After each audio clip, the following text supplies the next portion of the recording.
The Fallout TV show propelled Fallout to its best year in recent memory, but Bethesda Game Studios not only put out the Fallout 4 Next Gen update, but also multiple large updates to Fallout 76. After the Fallout Day broadcast, I got to sit down with John Rush, the creative director, and Bill LaCoste, the lead producer from Bethesda Game Studios, to talk about Fallout 76 and its future. Let me know in the comments what you thought about the Fallout Day broadcast and all the news that it did bring. So the big change here that we got a lot of new information about is the playable ghouls and the gameplay mechanics, as well as the lore implications that it does also bring. Being able to change from a human to a ghoul by something other than the bombs falling is almost entirely new to the Fallout lore, but it's definitely new to us. This isn't simply a cosmetic change either, it'll also drastically change the way you play. Ghouls are immune to radiation for one, so radiation damage actually heals you instead and feels what's called a glow bar, more on that in the interview as well.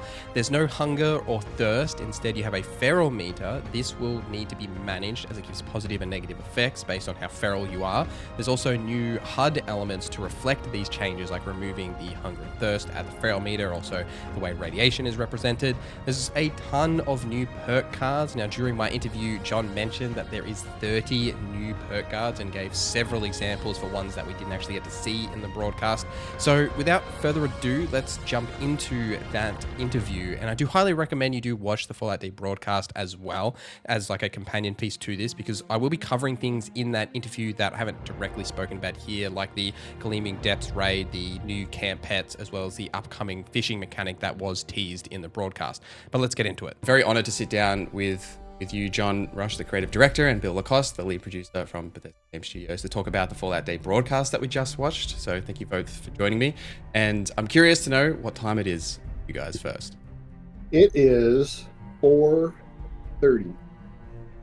Nice. It is 8:31 in the morning. It's hard, you know, where we especially to book a time like this where we can both communicate that it's not 1 a.m. in the morning for one of us.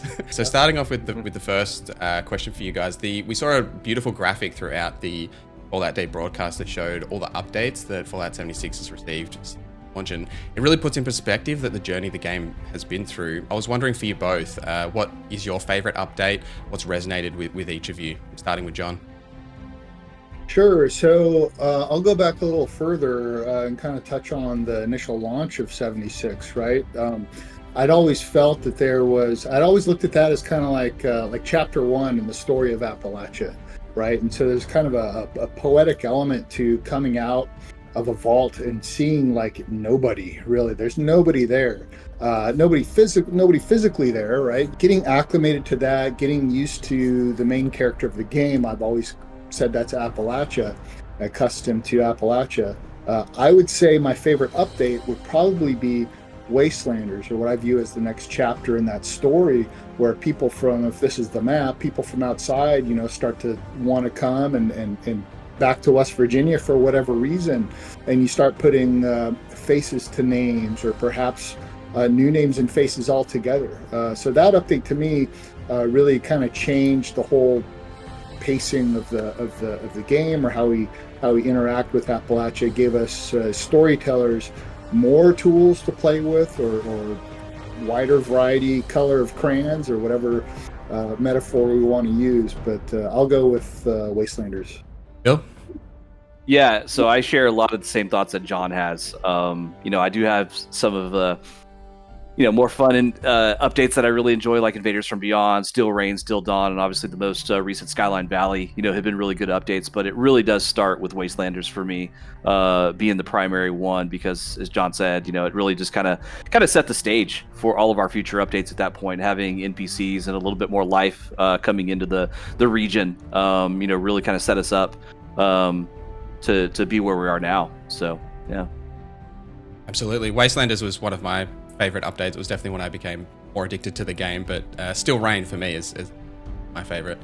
Camp Pets is very exciting. My partner, who loves animals, is very, very excited for Camp Pets, but will they be treated the same as allies in game? Do they have any gameplay benefits, or can they follow you like a traditional Fallout companion? They'll follow you around your camp like a companion. There's also unique commands that you can give your pets, and we'll always come out with new commands down the road.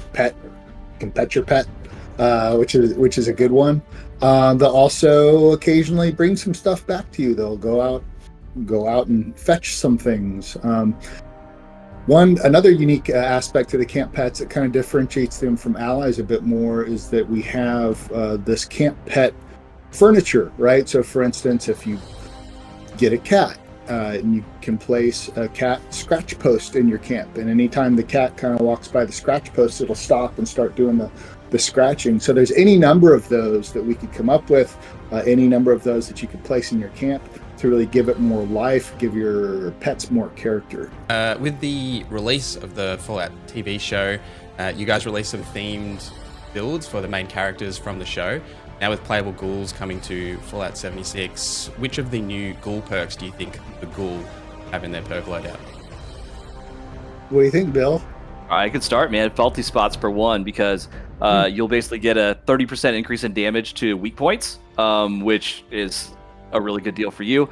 But also bloody vats, because again, we still have bloody mess, but also in this particular case, again, the damage bonus, but also turning them into gory red paint is also a big fun element for me. So those are two of my favorites right out of the gate. So I've got 4. I've got Wild West Hands, which gives you an hefty chance to instantly reload your clip when it's empty. I've got Gun Tricks, which is increased reflexes that lets you reload much faster. Powerful Presence, as your presence intimidates your foes, giving you a huge damage boost to your first strike. And Thick Skin, significant reduction in ballistic damage. I remember from the show, the ghoul was taking all kinds of shots, and he just kind of sat down and had a little drink. So those kind of resonated with me, probably especially Thick Skin. Yeah, sounds great. How many new perk cards are there for the ghoul? Are they all unlocked immediately after the ghoulification quest, or you need to level up and get perk card packs? So ghoul, there are 30 new perks for ghouls. 2 of those are legendaries. When you first ghoul up, you are given some, not all, but you can unlock more as you continue to gain perk card packs if you're a ghoul. I'm not sure canonically if we've had a ghoul ever wear power armor. Are there any power armor specific perk cards or interactions for the ghoul?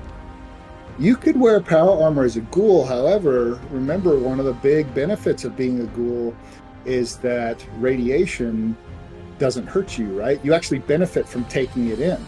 So if people are wearing power armor, maybe like a big part of it is to stave off the radiation. That's actually going to work to your disadvantage as a ghoul, as you want to be soaking all that in. So perk cards that encourage power armor use, I don't think so. I think as a ghoul, you're just going to kind of natively want to stay away from it, unless there's power armor coming up down the road that could help augment your radiation absorption.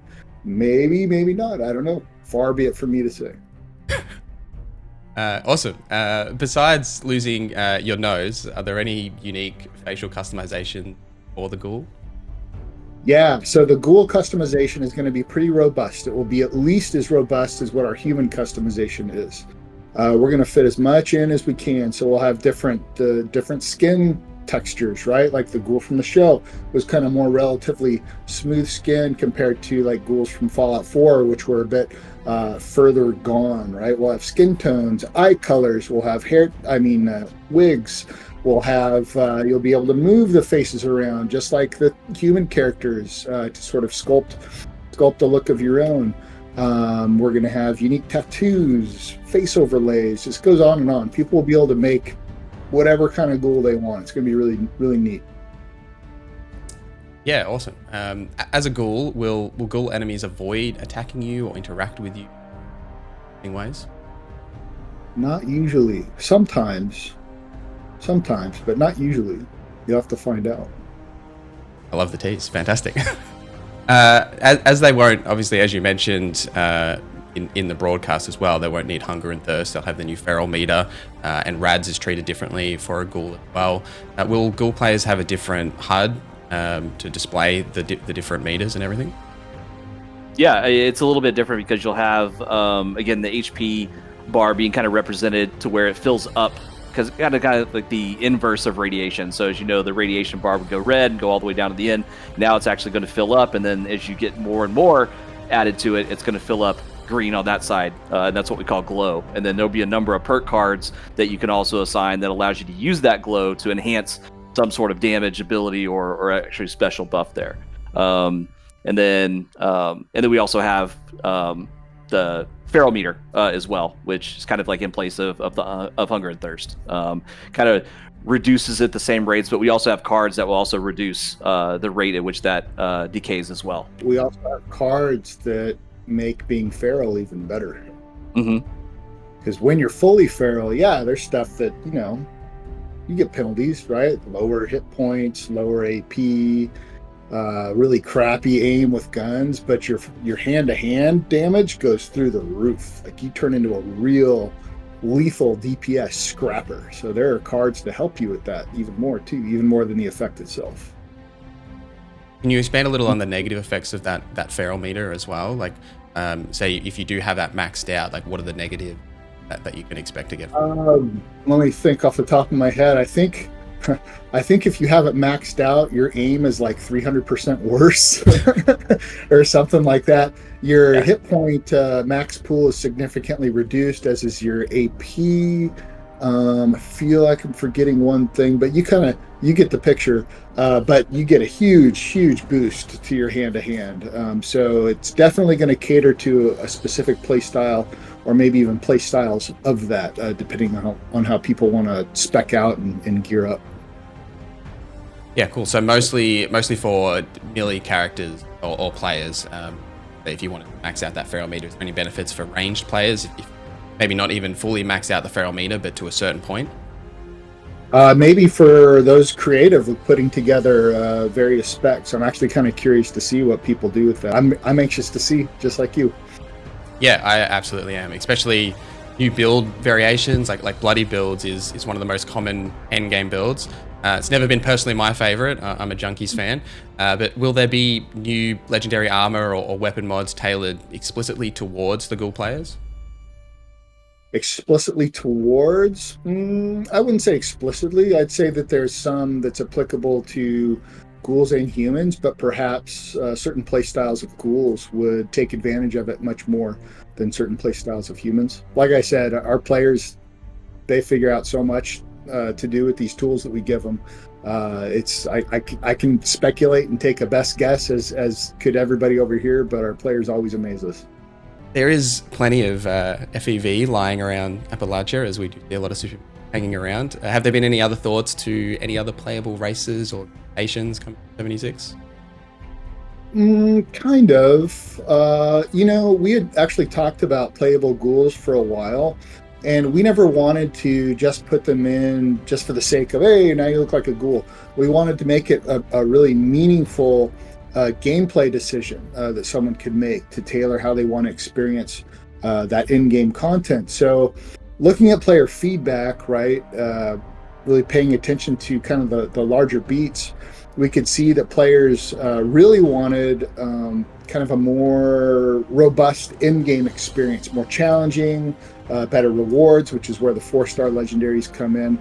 And so the challenges that we've offered, of course, are going to encourage a lot of different styles of gameplay. So what I'm getting at is bringing in a ghoul and having it kind of open up the doors for so many different ways to play the game was sort of how we started to take discussing that feature a bit more seriously, right? So if there was something in our game that we see down the road that we're like, a playable whatever could really help with this, that would be something worth considering. But I don't think we would ever put anything in that would just make somebody look different just for the sake of looking different. We want it to be impactful gameplay wise.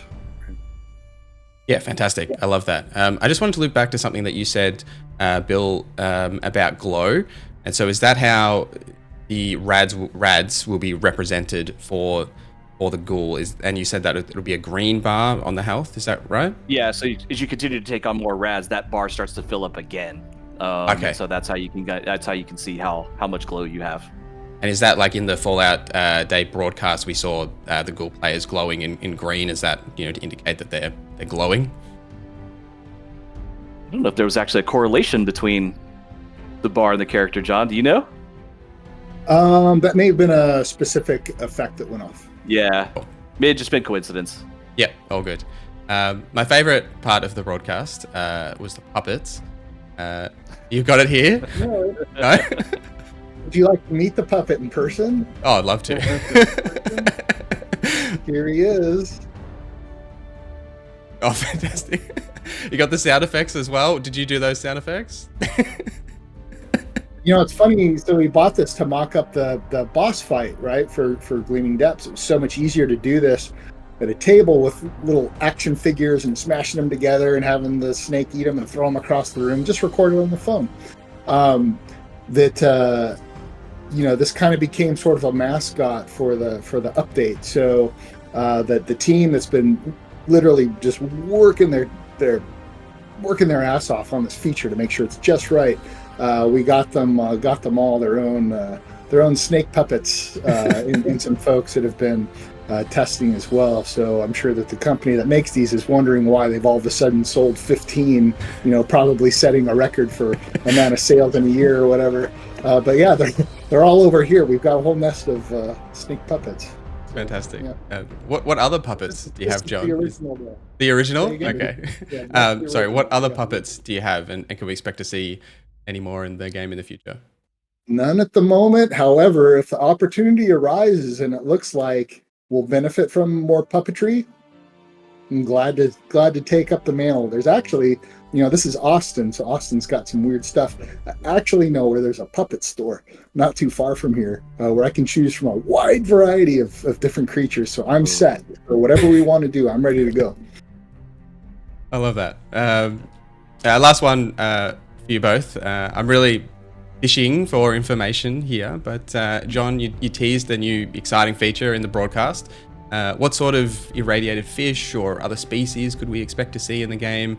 Are they collectibles? Is there any gameplay benefits? Anything you could add? Yeah, so as teased in the Fallout Day broadcast, fishing is coming to Appalachia.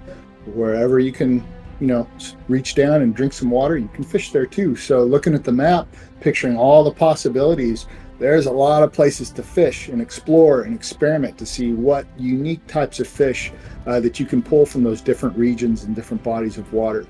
Getting into specifics about which specific fish you're going to pull out, being a Fallout fan, I'm sure that you could probably picture half a dozen right off the top of your head. So I don't want to get into too many specifics, but we will have new cooking recipes and whatnot to go with those and new challenges and the whole deal. It's going to be a great update. Yeah, fantastic. I'm definitely keen for fishing. It's one of my favorite things to do in games. Is that it might be a little less serene in a Fallout environment, but I'm excited for that. Hopefully, I can pull up a Mirelurk or something aggressive as fun. Maybe. I had one other note for you. You mentioned about feral ghouls in the game and how they would react to the player.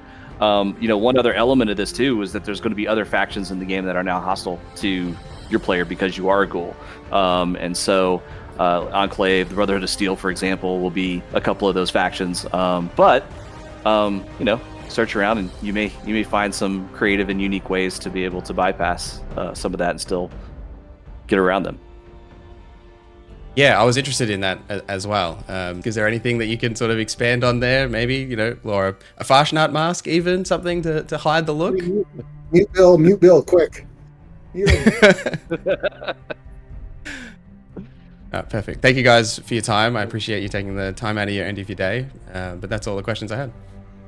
Okay, great. Yeah, thanks for the great questions. Thank you for your continued support and encouragement. It's great. I love getting to talk to folks that are huge fans of BGS, huge fans of Fallout 76. So thank you for your time. I hope we get to do this soon.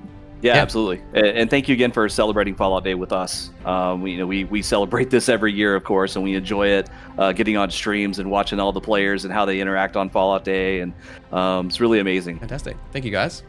Thank you for celebrating Fallout Day with us. And play Fallout 76 for free until October 29th.